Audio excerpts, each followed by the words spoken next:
It's time for Downtown Hockeytown, presented by Labatt Blue Light. Today's guest is Mel Pearson, the head men's ice hockey coach at the University of Michigan. Mel, thank you so much for taking the time to join us today. We are really excited to have you.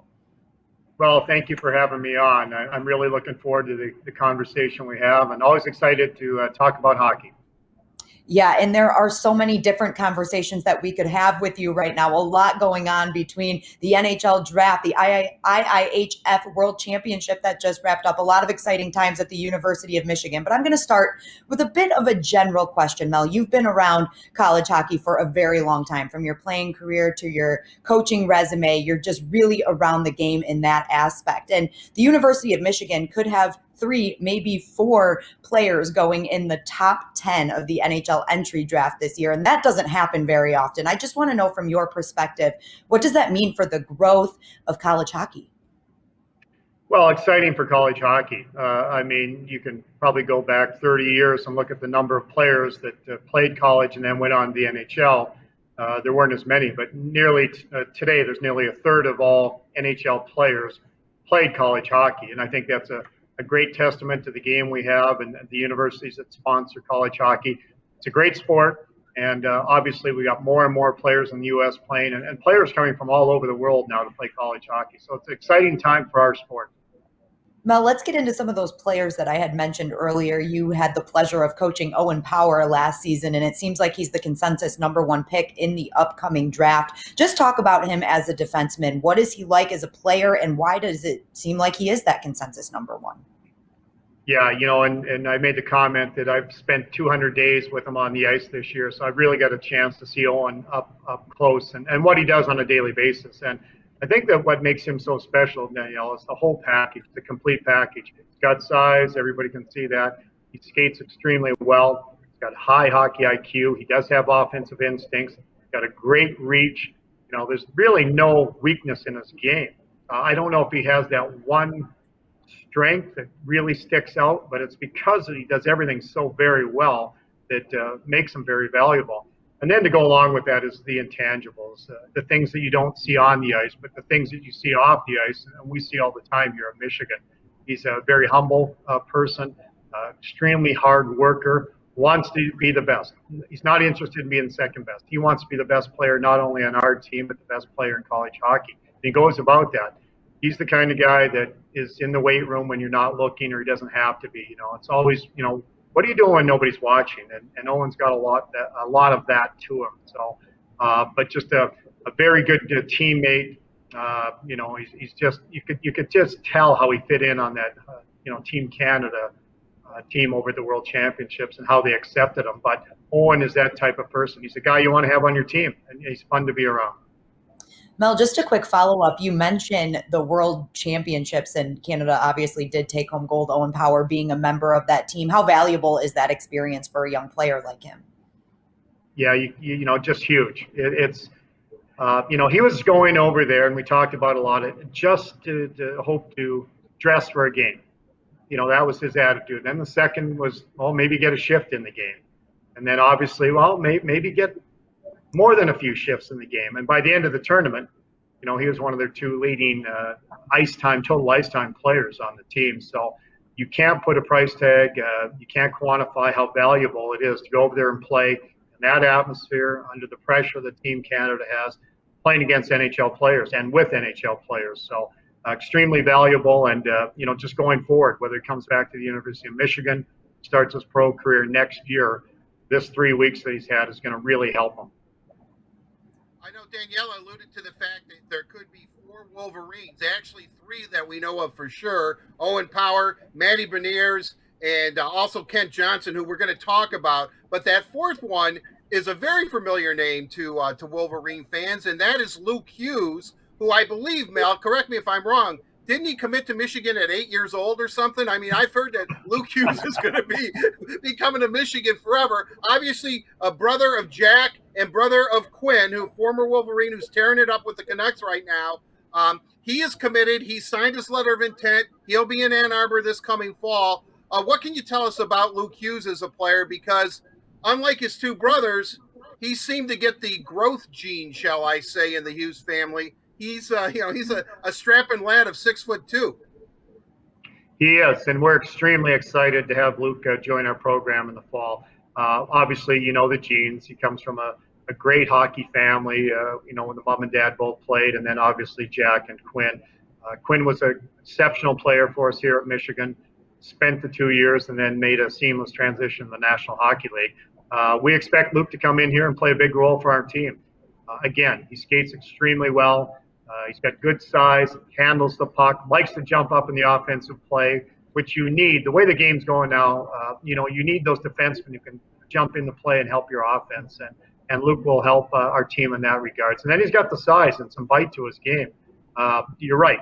He is bigger than Quinn, plays a little bit different game than Quinn. You're not going to see him rush the puck maybe as much or possess it as much, but extremely talented young man. And again, a humble kid, but a very competitive young man. So we're excited to have him. We would have liked to have all three of the Hughes brothers, but 2 out of 3 ain't bad. Hey, that's not bad at all, actually. Not bad at all. And hey, they say Luke might be the best of the three, so it's going to be exciting to watch him play as a Wolverine come the fall. We mentioned the other prospects that are in the draft prospect mix this year, and one of them is Maddie Venes. That's on the offensive side of things. He's a center. What do you like about Maddie? Because we know that the Red Wings picking at 6 could definitely use some offense. I don't know if Maddie will be there at 6, but they could definitely use that offense. Yeah, he's a really good player. The thing about Maddie, I think the thing that people see is just a motor. He's always on. He's just moving all the time. Plays the game fast. And gets around the sheet extremely well. Very gifted. He can score. He can make plays. He likes to drive the play. He likes to have the puck on his stick. One of the big things with him is he wanted the opportunity to play center here in Michigan. So we were real open and upfront with him and told him he could, and he did, and he was extremely valuable for us. He plays a complete 200-foot game. I think that's the thing, another thing you really like about him and trust as a coach. He comes in right away. You don't have to worry about his defensive game. In our system here at Michigan, our centers play in the D zone a lot and really have to help our defensemen. He came in, and we really didn't have to tell him a whole lot or teach him that. He was extremely good. He takes that that role very important to play just as well defensively as he does at offense. He might be one of the most complete players in the draft, just the way he plays. Again, he was selected to go play with Team USA over at the World Championships, and that experience for him also, playing with the NHL players, playing against them, will be invaluable. But we're looking forward to hopefully getting him back for a year or two. Hey, he has the same birthday as Art Regner, too, so we forgot to mention that. So that means he's automatically just a step above. That's right. He'll remember that forever now, Art, once we tell him that. So yeah, I'm sure you go, who? What, this guy? That Joker? Let's get to his line mate, who was also a center but moved to wing and really meshed well with Maddie Venes this year. A guy that I say don't sleep on him. That's Kent Johnson. Talk about his game and what kind of player he is. Well, he's a tremendous offensive skilled player. Very cerebral offensively. His creativity is second to none. I haven't seen everybody that's available for the NHL draft, but if there was a player who has more offensive creativity than Kent, I'd be very surprised. He's a rink rat, loves to be in the rink, likes to be fooling around with the puck and whatnot. And somebody asked me about all these 4 players, and they're all different. Like who would you take number 1 overall? But they're all different type players. And I could see a guy like Kent Johnson in 5 years now, maybe being the best player that comes out of the draft. He's got tremendous upside. He's just got to get bigger and stronger. But great skater, very elusive, very good on his edges. He really got better as the year went on. It took him a while because of the transition to wing. He played center primarily, but we put him on the wing, and he did a real nice job. In fact, at the end of the year, he probably was our most improved player and became even more effective than he was in the first half. But very talented, very skilled, a fun player to watch. It's one of those guys that are worth the price of admission. You want to be entertained, Kent Johnson's going to entertain you. Being an alumnus of the University of Michigan, and I know things can change and whether guys come back or not and all that, but I kind of thinking Michigan's the number 1 college hockey team next year. Am I putting way too much pressure on you, Mel? For the record, I was going to say the same thing, so this is great. Yeah, no pressure at all. Yeah, we'll have an exciting team.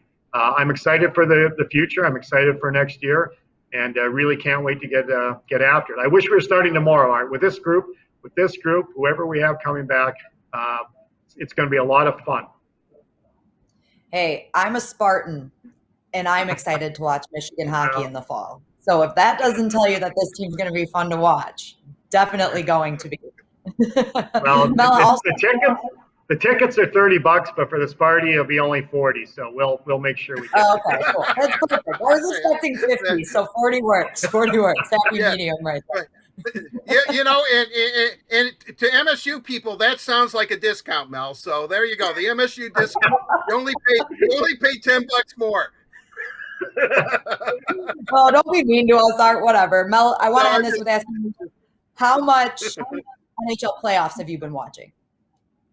Every night they're on, and usually multiple games. And what was it, Saturday? I got watching, not this Saturday, week before. I got watching Denmark and Slovakia in the World Championships, and then slid right into the NHL games. So when you're a coach, you're always connected to the game. You're always trying to pick up new things, steal ideas, whether it's face-off plays, power play, penalty killing, how teams are forward-checking, breaking the puck out, whatever it might be. So enjoy the playoffs, the intensity that these guys are playing with right now. So needless to say, I watch probably too much, if you can say that.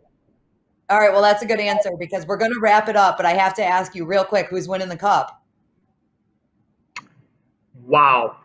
I don't want to get in trouble. I don't want to get in trouble with any of our alumni. That's the exciting part. We've got so many University of Michigan players playing in the playoffs, but I got to give you two. I'm going Vegas, Colorado. I think one of those two teams, and I have a lot of friends on all the other teams that work with the other organizations, but we got Max Pacioretty, obviously, in Vegas, and we got JT Compher in Colorado. And those two teams look really good. So can I pick two? I guess I just did. Sure. So there you go. It's always four, so you're right on point for being there with Art Regner. Definitely. All right, Mel. Well, thank you so much for taking the time to join us today. It's been great chatting with you, and we're really excited to see what these NHL prospects do and what Michigan's going to do in the fall. Well, thanks very much, and I hope the Red Wings get another Wolverine. Yeah. We kind of hope so. I'm just kidding. Of course we do. Of course we do. Thanks again, Mel. It's been great chatting with you. And of course, a big thank you to Labatt Blue Light for presenting Downtown Hockeytown. Labatt Blue Light, refreshing Canadian Pilsner. Visit your local retailer when safe to pick up some Labatt Blue Light.